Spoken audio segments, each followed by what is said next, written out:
नमस्कार साथियों, मैं डीसी यादव आप सभी का DCIS पे स्वागत करता हूं। सुप्रीम कोर्ट का एक अहम फैसला चुनाव आयुक्त की नियुक्ति से संबंधित आपके सामने फाइनेंशियल एक्सप्रेस की न्यूज है कि सुप्रीम कोर्ट की संविधान पीठ का बड़ा फैसला।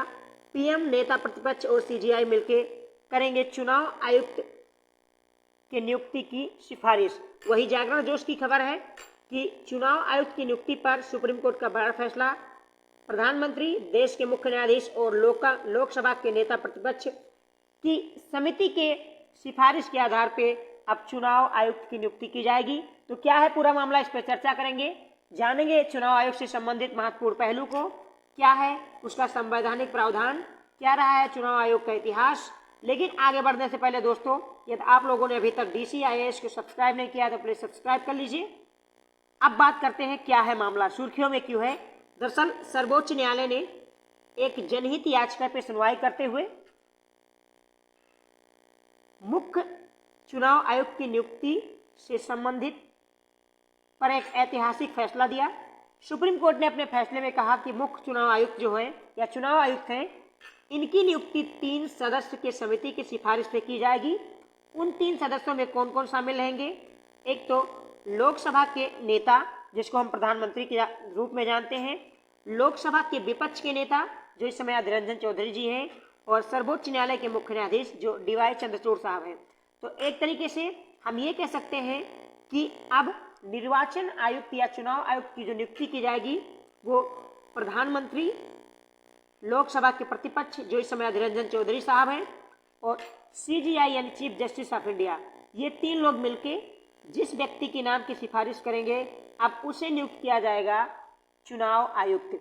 ऐसा सुप्रीम कोर्ट ने क्यों किया, इसके पीछे क्या कारण था, क्यों सुप्रीम कोर्ट ने चुनाव आयुक्त या निर्वाचन आयुक्त के नियुक्ति से संबंधित प्रावधान में हस्तक्षेप किया, हम उस पहलू को जान लेते हैं।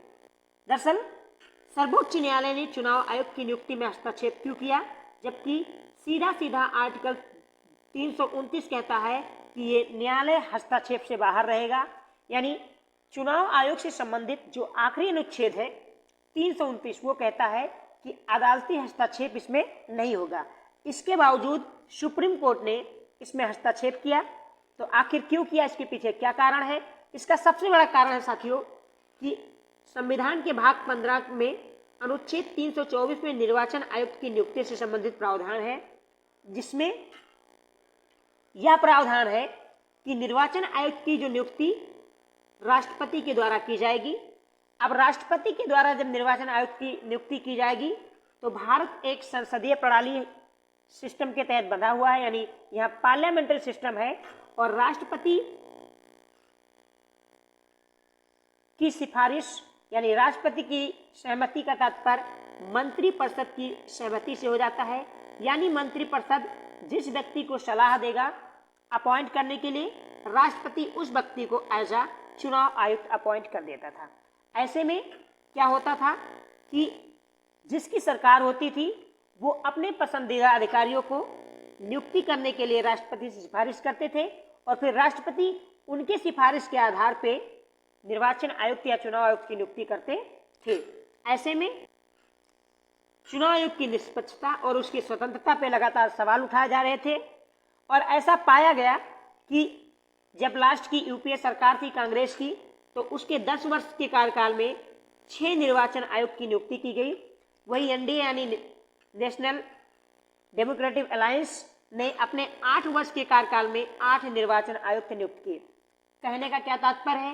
कहने का तात्पर्य साथियों ये है कि निर्वाचन आयुक्त के सदस्यों का कार्यकाल जो होता है वो 6 वर्ष होता है। ओके, अब 6 वर्ष का कार्यकाल का मतलब आप ये मान लीजिए कि अगर कोई सरकार सत्ता में रहती है तो मैक्सिमम 10 वर्ष के कार्यकाल में 2 निर्वाचन आयुक्त नियुक्त हो सकते हैं। लेकिन ऐसा पाया गया सुप्रीम कोर्ट के द्वारा कि जब UPA सरकार थी, कांग्रेस की सरकार थी, तो उसने 10 वर्षों में 6 निर्वाचन आयुक्त नियुक्त किए। यानी जब मर्जी किया जिसे हटा दिया, जब मर्जी किया जिसे नियुक्त कर लिया गया। हालांकि इनको हटाने का प्रावधान काफी लंबा, हम इस पर चर्चा करेंगे। वही NDA की सरकार जब 2014 में आई तो 2014 से अब तक 2023 चल रहे हैं, अपने 8 वर्षों के शासनकाल में NDA ने भी 8 निर्वाचन आयुक्त अपॉइंट किए। ऐसे में ये पाया जा रहा है कि क्या निर्वाचन आयुक्त या चुनाव आयुक्त के सदस्यों की नियुक्ति सरकार के हाथ में है। अगर सरकार के हाथ में निर्वाचन आयुक्त और चुनाव आयुक्त के सदस्यों की नियुक्ति है तो क्या चुनाव आयोग निष्पक्षता के साथ कार्य कर सकता है। अब इस पे सवाल उठाए जा रहे थे कि चुनाव आयोग निष्पक्षता से काम नहीं कर रहा है, चुनाव आयोग कहीं ना कहीं सेंट्रल गवर्नमेंट की ओर उसका झुकाव रहता है, क्योंकि हाल ही के वर्षों में यह भी पाया गया कि केंद्र सरकार के पक्ष को देखते हुए चुनाव आयोग ने निर्णय लिए हैं। जैसे दिल्ली के एमसीडी चुनाव की बात करूं तो जब पहले दिल्ली एमसीडी में 3 नगर निगम हुआ करते थे, उसके चुनाव की एक लिस्ट होनी थी। अंततः आप सभी पाते हो कि वहां पे क्या होता है कि हटा दिया जाता है कि एमसीडी चुनाव अब टाल दिया गया है। ऐसे में कई राज्यों में पाया गया कि चुनाव होने के कगार पे थे, लेकिन उनकी चुनाव की समय सीमा बढ़ा दी गई या समय सीमा घटा दी गई। तो इन सब को देखते हुए चुनाव आयोग की निष्पक्षता, उसकी स्वतंत्रता पे सवाल उठाए जा रहे थे, जिसके बाद अब सुप्रीम कोर्ट ने फैसला दिया है कि चुनाव आयुक्तों की नियुक्ति मंत्रिपरिषद की सलाह पे नहीं होगी, जबकि चुनाव आयुक्तों की नियुक्ति जो होगी वो प्रधानमंत्री, लोकसभा के विपक्ष के नेता और सीजीआई के समिति की सिफारिश पे आधार पे की जाएगी। साथियों, इससे संबंधित प्रावधान जो हैं, इनसे जुड़े हुए सवाल बहुत पहले से उठाए जा रहे हैं। 8 वर्ष पहले लॉ कमीशन ने कहा था अपनी 255वीं रिपोर्ट में कि निर्वाचन आयोग में सुधार होनी चाहिए।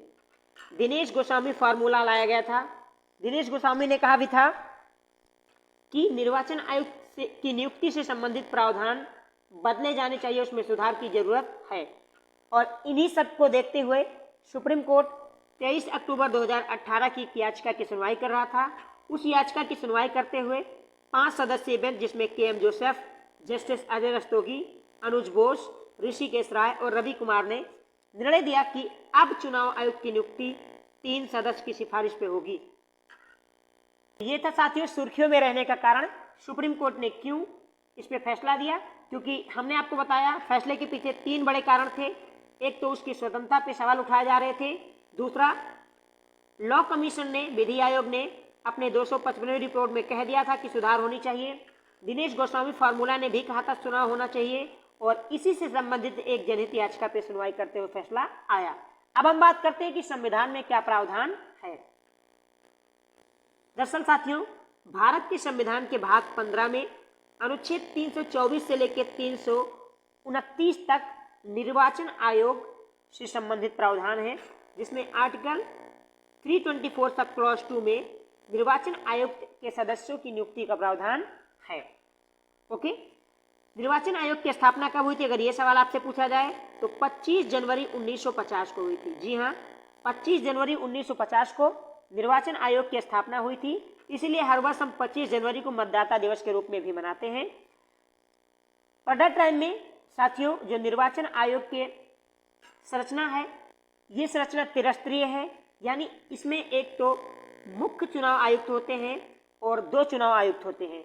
हमारे मुख्य चुनाव आयुक्त हैं राजीव कुमार जी, जबकि 2 अन्य जो चुनाव आयुक्त हैं वो हैं अनूप चंद पांडे और अरुण गोयल। तो ये 3 हैं। मुख्य चुनाव आयुक्त कौन है, राजीव कुमार, जबकि चुनाव आयुक्त हैं अनूप कुमार और अरुण गोयल। तो 3 स्तरीय है। पहले 1950 से लेकर 15 अक्टूबर 1989 तक साथियों ये एक सदस्यीय संरचना हुआ करती थी, यानी केवल एक ही व्यक्ति होता था, केवल चुनाव आयुक्त, या आप मुख्य चुनाव आयुक्त से मान सकते हो। उसके बाद क्या होता है कि 16 अक्टूबर 1989 से लेकर 1 जनवरी 1990 तक इसको 3 स्तरीय बना दिया गया। जैसा आप पा रहे हैं कि एक मुख्य चुनाव आयुक्त और 2 चुनाव आयुक्त, इसको 3 स्तरीय बनाया गया। बाद में फिर इसमें बदलाव किए गए। 1990 से लेकर 1993 तक पुनः इसको एक सदस्य संरचना बनाया गया, और 10 अक्टूबर 1993 से ये 3 स्तरीय संरचना है। और 3 स्तरीय हमने आपको बता दिया कि जो मुख्य चुनाव आयुक्त हैं वो राजीव कुमार साहब हैं, चुनाव आयुक्त हैं अनूप चंद पांडे हमने बताया, और अरुण गोविल। तो ये 3 स्तरीय सदस्य संरचना है। अब बात कर लेते हैं निर्वाचन आयोग से संबंधित अनुच्छेदों की, कि इन अनुच्छेद में क्या क्या चर्चा में है। सबसे पहले साथियों बात करते हैं आर्टिकल 324।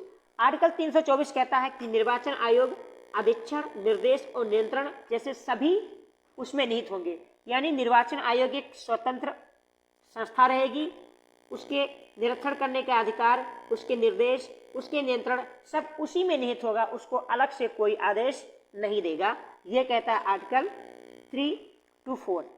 अब अनुच्छेद 325 कहता है साथियों कि किसी भी व्यक्ति को जाति, धर्म या लिंग के आधार पर मतदाता सूची में शामिल नहीं किया जाएगा या शामिल करने से रोका जाएगा। कहने का मतलब यह है कि इसमें समानता की बात की गई है आर्टिकल 325 में कि निर्वाचन आयोग किसी ऐसे व्यक्ति को निर्वाचन नामावली में शामिल नहीं करेगा।